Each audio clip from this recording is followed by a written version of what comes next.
নির্বাচন পিছিয়ে যাওয়ার গুঞ্জন যেটি এসছে এটি ভিত্তিহীন।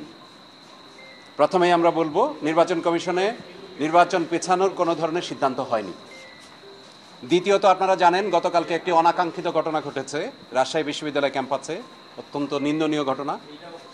আমাদের শিক্ষক, যিনি আমাদের এই বিশ্ববিদ্যালয়ের উপাচার্য, তিনি লাঞ্ছিত হয়েছেন কিছু দুষ্কৃতিকারী কর্তৃক। ফলে প্রক্টর সহ অন্যান্য শিক্ষকরা নিগৃহীত হয়েছেন এবং আমাদের একজন নির্বাচন কমিশনার তার প্রতিও শারীরিকভাবে লাঞ্ছিত করার মাধ্যমে, অপমান করার মাধ্যমে রাজশাহী বিশ্ববিদ্যালয়ের এক ধরনের অস্থিতিশীল পরিস্থিতি তৈরি করার চেষ্টা করা হয়েছে।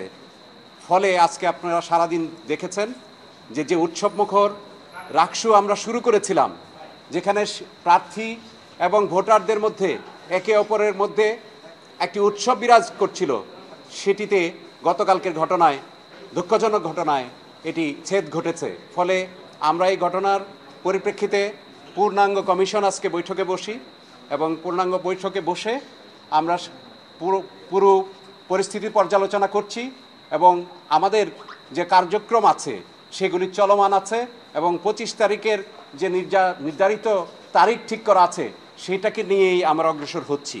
এবং আপনারা জানেন যে আমাদের সকল কর্মকাণ্ড শেষ পর্যায়ে প্রায় আমরা সব গুছিয়ে এনেছি। উৎসবের শেষের দিকে এসে এরকম অনাকাঙ্ক্ষিত ঘটনা শিক্ষার্থীদের কাছে আমরা আশা করি না, কারণ শিক্ষার্থীদেরই হাতে এই রাকসু তুলে দেওয়ার জন্য আমরা বিগত দিনগুলোতে দিনরাত পরিশ্রম করে যাচ্ছি। আমরা কমিশনে যখন বসি, শিক্ষক হিসেবে আমাদের যে বিচার, আমাদের যে বিচক্ষণতা, আমাদের যে নৈতিকতা, এটি দ্বারাই আমরা শিক্ষার্থীদের কাছে গ্রহণীয় হয়ে থাকতে চাই। এখানে কারো কোনো বিশেষ এজেন্ডা বা কারো কোনো ধরনের বিশেষ পক্ষপাতিত্বের কোনো সুযোগ নেই। আপনারা ইতিমধ্যে দেখেছেন আমাদের কর্মকাণ্ডে, আপনাদের বিভিন্ন মিডিয়াতে এসছে যে আমরা কিভাবে কাজ করছি, স্বচ্ছতার ভিত্তিতে কাজ করার চেষ্টা করছি এবং সকল পক্ষকে নিয়ে আমরা একটি উৎসবে অংশগ্রহণ করছিলাম। এর মধ্যে একটি অনাকাঙ্ক্ষিত ঘটনা ঘটেছে। সুতরাং আমরা কমিশনে বসে আমরা পর্যালোচনা করেছি, আমরা আরও দেখব 25 তারিখের আগে যদি পরিস্থিতি স্বাভাবিক থাকে 25 তারিখে ভোট হবে। এই সিদ্ধান্তই কমিশনে আমরা অব্যাহত রেখেছি।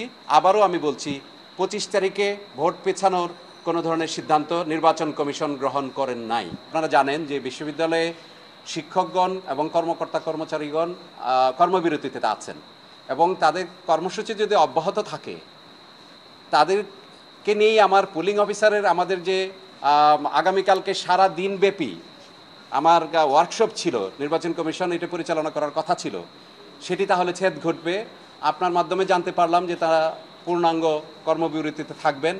সুতরাং আমরা তো একটু ধাক্কা খেলাম যে তাহলে আমরা আগামীকালকের ট্রেনিং প্রোগ্রামগুলি করতে পারবো কি না।